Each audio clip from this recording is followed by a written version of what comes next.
Hey, welcome to Bhroman Braapsody. This is where we review cars and motorcycles. I'm the host for your motorcycles and the punk does the cars. Today we are at Motorcycles of Greensboro with Gennaro. Good morning, Abro. Good morning, Gennaro. Good to have you here. Thank you for having us here. Awesome. And what do we have here today? Today we have the new BMW R18. It's their new release. They're as a cruiser. They're entering the cruiser market. Actually, they're going back to the cruiser market. Very exciting product and very exciting for us. Very exciting, yeah. And like this design was inspired by BMW's R5, the old classic cruisers, and like people think this is BMW is coming into this cruiser market like brand new. But that's not true. They've done cruisers in the past, in the 30s, 40s, 50s, right? Correct. Yes, actually, and your history is really, really good, given the fact that they've actually set this motorcycle's design based on the very same lines of the original R5. They have not gone away from that, and they've even stayed true to their design by being, by having an exposed engine, the same tank lines, the same chassis lines, the same design elements. I'll put a picture of the R5 in the video here so you can compare them side by side. They are very, very similar. And in today's episode, we're going to talk about this bike, show you some of its cool features. I'll take one out on the road for a spin, share my thoughts with you guys, talk about the cost of ownership, and assign it a Bhromance score. So don't go anywhere. It's your boy Bro, and I am your Bhromance.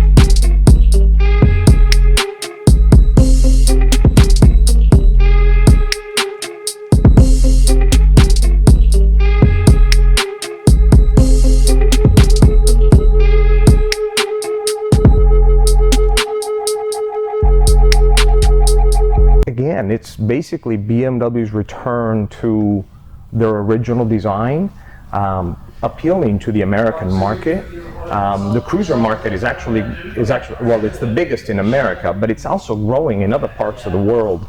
BMW seeing the opportunity of going back to their origins, and when we talk about going back to their origins, again, it's going back to the R5 design. It's going back to actually the first time in modern history that where BMW puts design above function.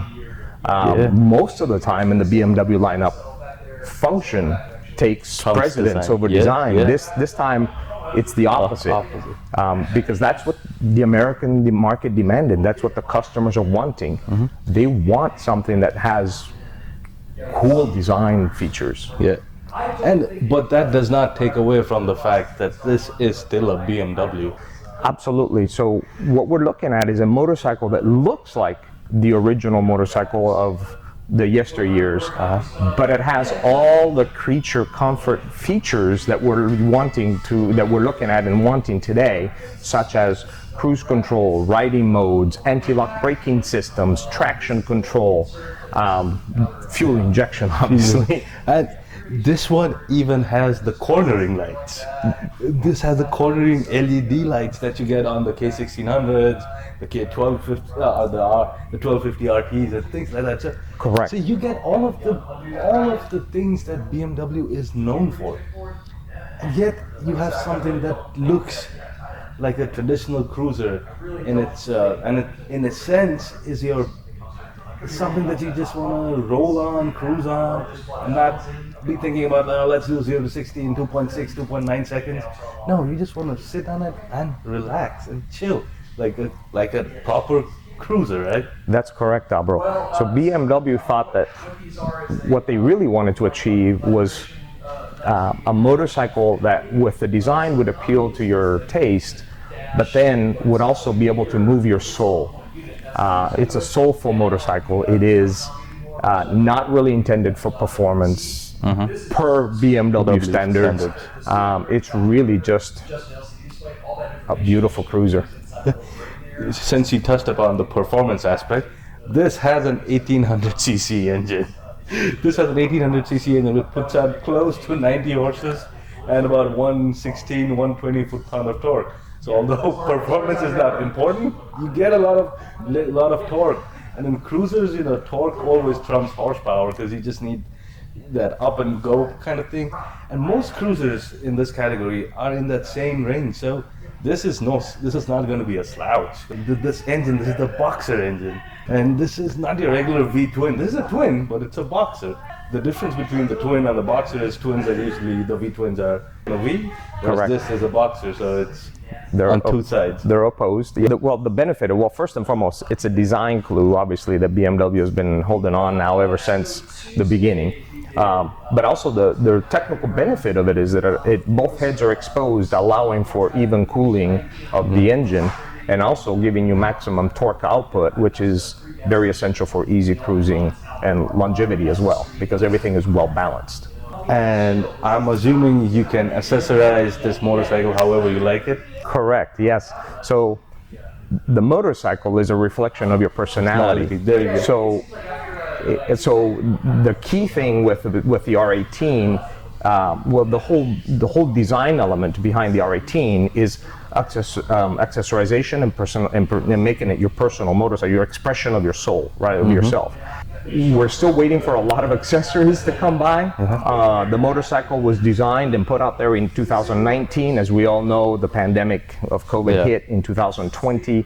So timing was not of the best, but BMW did not want to slow down. They did not want to put the project, they didn't want to put it on the back burner. They wanted to bring it up to the foresight and to market. So we are expecting to get a lot of accessories that are still going to be available. They're going to be available for the motorcycle. So, and accessories include different kinds of windshields, different seats, floorboards. yes, let's not forget all the other things that are really evident on the motorcycle, such things as grips and handlebars and mirrors and levers and all sorts of things, all the things that we as motorcycle enthusiasts love to personalize and love to accessorize our motorcycles with. And there are some really cool design elements on this bike, right? Oh, it's full of really cool design elements, particularly BMW cut no corners. As we all know, BMW never really does, right? There are something, I mean, there was attention paid to the smallest detail. And if you start looking, as we start looking around the motorcycle, you'll start picking those out where absolute perfection from a manufacturing standpoint was basically the goal. We were looking around the bike, and there's some cool things that we want to show you guys, right? Absolutely. So that's the naked drive shaft, which is nickel plated, right? It's nickel plated. Every little millimeter of it has been carefully designed and engineered so that it, just as usual BMW, so that it maximizes the drivability and the durability of the shaft itself. And yet again, just another design element that makes it a very attractive. The other thing too that we need to keep in mind as well, this is a very symmetrical motorcycle, and the drive shaft is actually the only thing that is not symmetrical. You have the beautiful boxer engine here. It says 1800 cc's. It's very minimalistic. They did not overdo it with chrome here. They just put chrome where they needed parts to pop. For the rest, it looks like a regular engine should. Correct. They wanted to keep it simple from the very beginning, to keep it simple. So it allows us to customize it and personalize it to the best of our ability, or based on our likes and dislikes. So if you look at the front of the engine, it will remind you, I mean, there's design elements that will definitely remind you of the fact that it's very similar, or it's the same design as what you're used to seeing on the front grille of a BMW car. And also, if you look at the whole engine and the symmetrical aspect of it, it will also remind you of the aviation days and where BMW actually started and where the whole engineering stems from. And this is a air and oil cooled engine, right? That is correct. And that's why you have that little radiator at the bottom. This little radiator right here. So that's for your oil cooled. Correct. So this is a gorgeous looking bike. And let's not forget, this also has a reverse. Isn't that just the coolest thing? Basically, well, they wanted, again, the design was just basically going back to the roots. So rather than giving us a button, they wanted to give us a lever to engage the reverse for the motorcycle, which again brings you back to the nostalgia of having a mechanical aspect to motorcycling. And you have to look at it in person, like pictures and videos don't do it justice. They don't. They really don't. They really don't. And I will wait till you get the chance to ride this thing. It is an amazing ride. Speaking of riding it, Yes. I know that this is a display bike here. Yes. We didn't get to ride this. We are gonna ride the one right behind you. Yes. Okay. So the one that we were just looking at is it's the one that they call the Classic. They also have the R18, let's say the standard or the first edition, which is a motorcycle that comes even less accessorized already as it is. It would come without bags or a windshield, obviously, as production comes back to full swing. Again, COVID complication, but as production comes in full swing. This is the motorcycle that for the customer or for the person who wants to start from a very, very basic motorcycle and fully customize it so that his motorcycle looks nothing like anyone else's. As a motorcycle rider, that's what you want. You want your motorcycle to stand out. That's right. That's right. Individuality is key here. Is key. You know, I've always been of the idea that I don't want what I would call a Me Too bike. Yeah. You know, I want to have something that's very different from someone else. And I love to be able to park my motorcycle somewhere and have it become, and walk away from it, and have it become topic of conversation among all the other people that are there. Thank you for showing us around and telling us and educating the folks about what this bike is, Gennaro. Thank you so much. And can you tell us a little bit about Motorcycles of Greensboro? Absolutely. So actually, I want to thank you for the opportunity of being here today with you. Anytime. Motorcycles of Greensboro is a relatively newly established entity. It took over from a previously exclusive BMW dealership. We have now, since then, under the new ownership and new management that's only been here for a couple of years, we have added a couple of other brands, which I'm assuming we're going to cover sometime in the future. Sometime in the future, and which I'm very excited about as well. Because they're fun brands as well, with some great product as well. What I would like to consider BMW Motorcycles of Greensboro is not necessarily a motorcycle dealership. To me, dealership has an intonation of business-oriented, pushy salespeople that really don't have a whole lot of experience in motorcycling. The people that are here on a daily basis, such as Andrew and Paul and myself, we are primarily motorcyclists and enthusiasts. Some of us have been doing it for 20 years, some of us have been doing it for 50 years. Combined, I would say in this building, there's well over 300 years worth of motorcycling experience. Wow. Our knowledge is vast and at different levels of from different angles of motorcycling. And really our whole purpose is to give motorcyclists and then motorcycling enthusiasts the support that they need in order to carry on with their passion. What I'll do is I'll put the website link in the video description below. Come down here and check them out, and if you do, tell them the Bhromance sent you. Do you happen to know what time it is? Bro, it's right o'clock, man. You better get out of here. All right, so let's go. All right, so this is our demo R18, the R18 standard. This is still the first edition. You know it's a first edition because it says it's a first edition here. And the first edition also has the white pinstripe on the fuel tank and on the sides.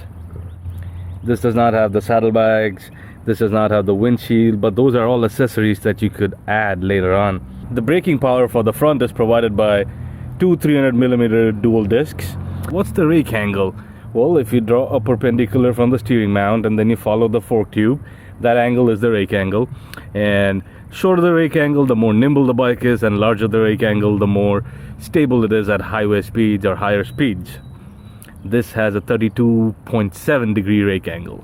This is a LED headlight with cornering lights as well, so the light turns in the direction of your lean if it's more than 7 degree lean, and if you're going more than 6 miles an hour, it'll change in that direction.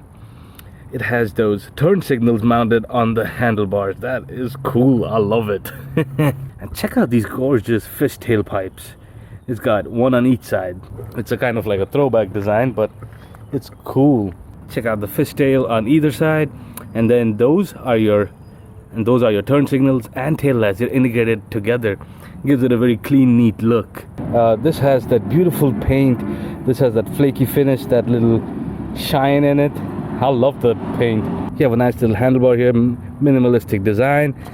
This is the key fob. This has keyless ignition. This is the key fob, but you get a little key here, and you need this key to unlock your fuel cap and the fork lock. This just has one gauge for your instruments.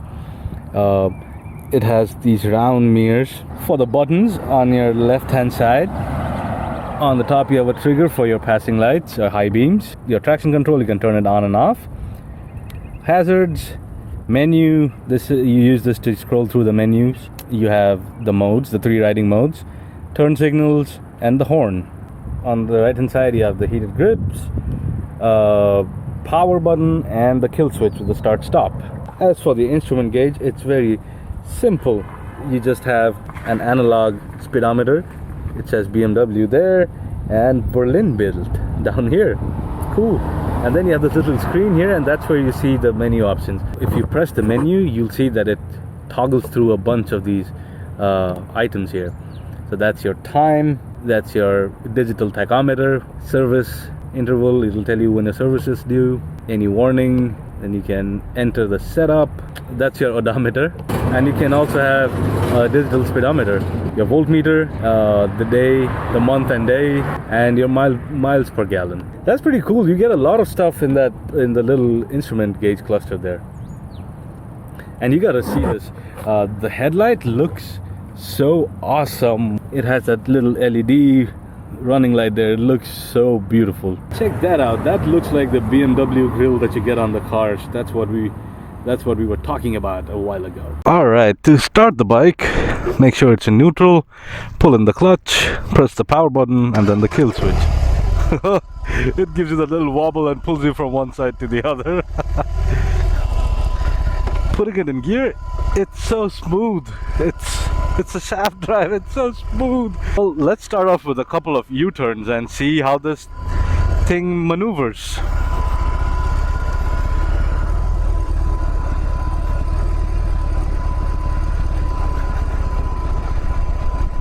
Not too bad, not too bad.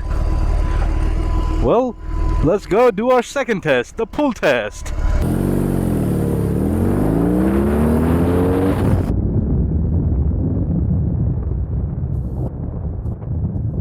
Haha, pull it does.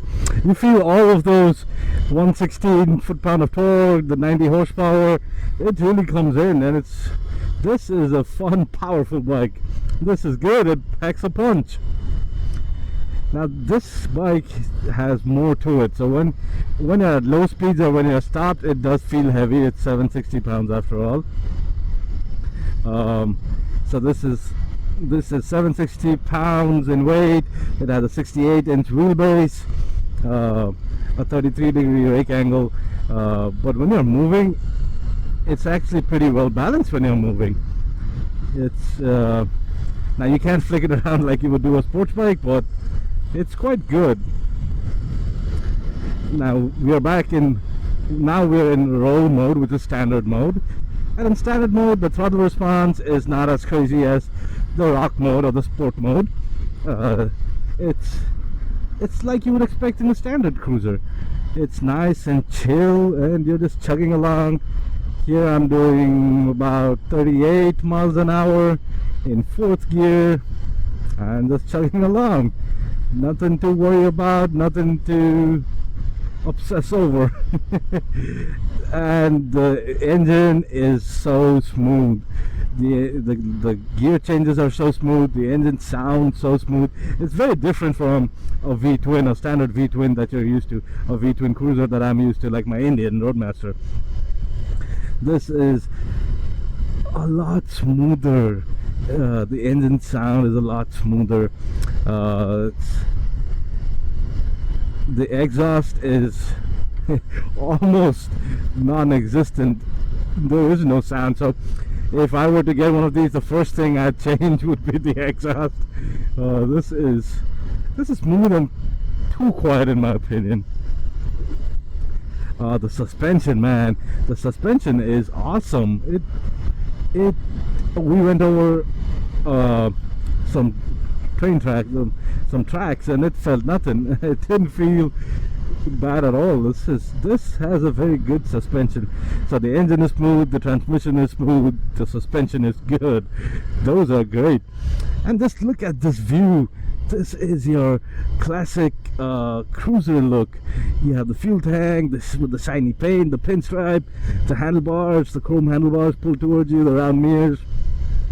Not a lot of stuff in front of you. I love it. I dig it. This is what a classic cruiser should feel like or look like, in my opinion. And as for the tech, this has traction control, ABS, hill assist, reverse, all of that. All of those things that you would, all of the features that you would expect in a BMW motorcycle today. It's got all of that. Now it does not have a few things. There are a few things that it doesn't quite have that I'm gonna pick on. First things first, it does not have a fuel gauge, traditional or digital. It does not have a fuel gauge, so you would have no way of knowing how much fuel you got. You just have to keep a track of the odometer and just ride with it. And then the second thing is, this bike is a cruiser, but it does not have any cruise control. Most cruisers these days in this price point, this starts from the 18,000 or close to 18,000.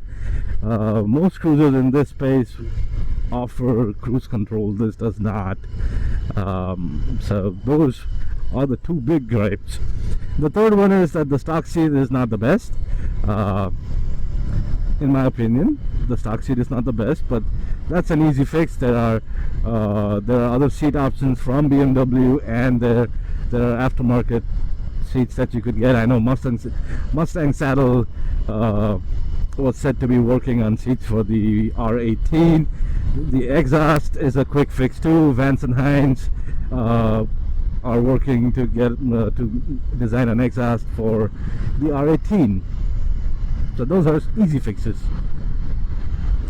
This is a very different style of riding. This is a very different style of a motorcycle.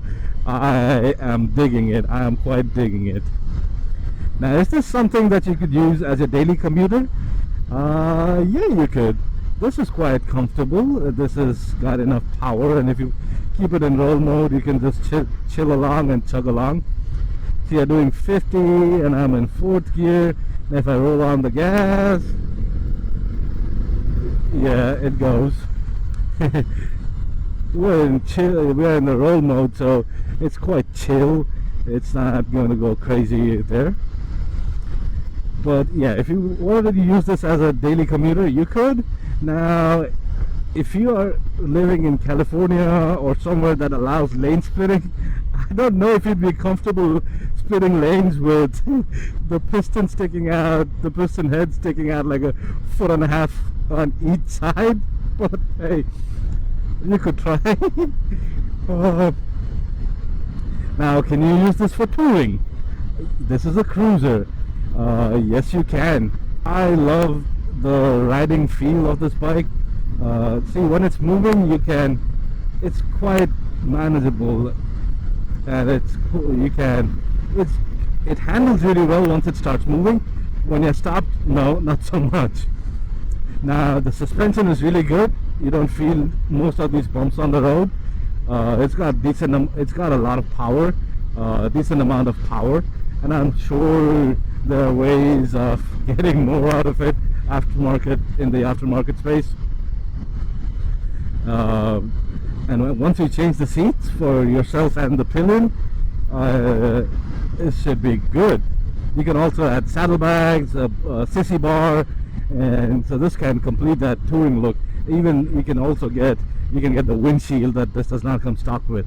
So you can get a windshield, saddlebags, better seats, floorboards, and you'd be good to go. If I put it in rock mode, and I'm doing 40 in 5th, let me go down to 3rd. So I'm doing about 40 miles an hour in 3rd. Let's see if I roll on, what does it do?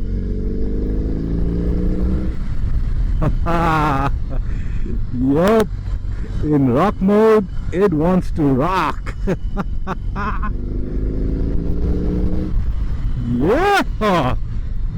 Wow, this is this is quite the Dr. Jekyll, Mr. Hyde personality thing you got going on here, Mr. R18. In rock mode, this is a completely different bike. This is the thing, in rock mode, it's ready to go. Let me go ahead and put it back in, let's try out rain mode. So in rain mode, you can feel the engine quiet down quite a bit. Like in rock mode, you can feel it that it's like, let's go, let's go. In rain mode, it's like quieting down a lot. It's like, yeah, whatever, man, if you say so. But that's what it's supposed to do in rain mode, is to chill and make sure you have traction in wet conditions. See, now I'm doing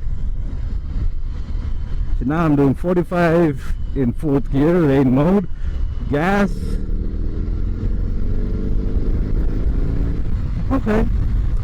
Okay, yeah. So it does come up, it does go, but it's not, the up and go is not as crazy as it is in the rock mode. So rock mode by far is the most fun mode. Of course, you gotta rock.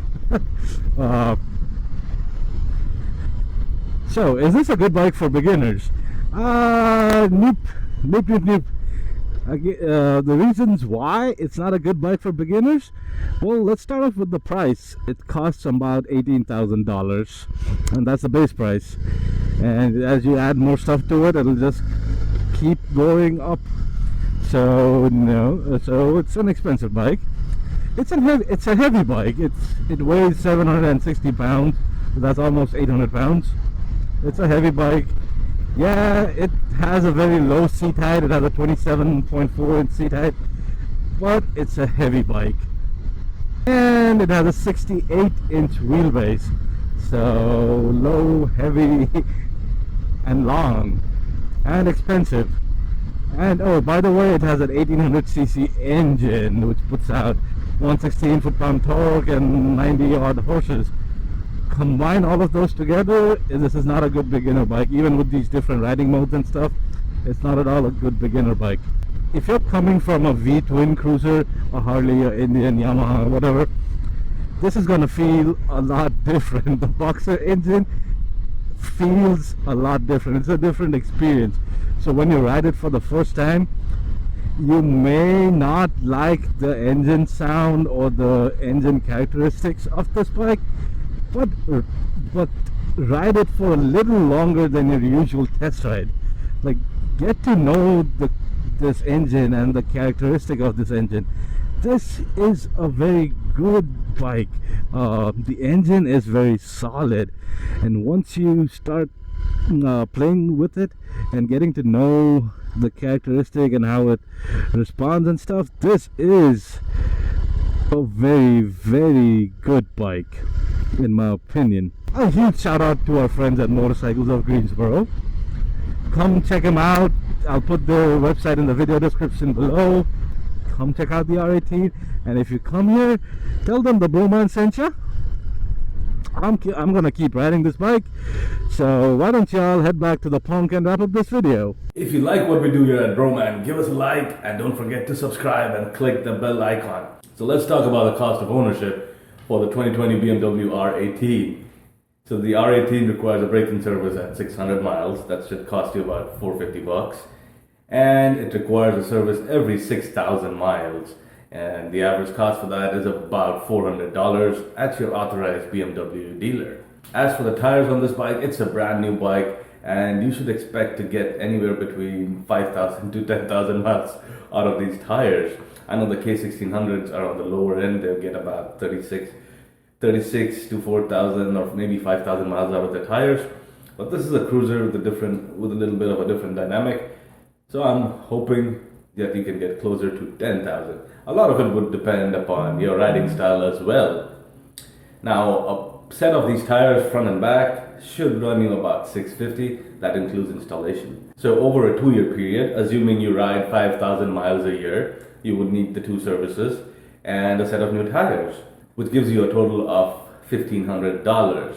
Divided by the number of days, it's a little over $2 a day. So the BMW R18, yes, it's a brand new cruiser from BMW, but it's not like they haven't made cruisers before. This is a throwback cruiser back to the days of the R5s and all of those motorcycles from the 1930s, 40s, 50s, and so on. Even though it looks like a cruiser with that big engine sticking out, it still has a lot of power. It's fun to ride. The power delivery is very smooth. It's easy to throw around curves and corners. Let's assign it a score, shall we? On the looks, it's an 8 out of 10. On the Braap, it's an 8 out of 10. On the maintenance, it's a little bit on the higher side, so it gets a 7 out of 10. And on the comfort, it gets an 8 out of 10. For a combined Bhromance score of 7.75 out of 10. Thanks for watching. I'll see you next week.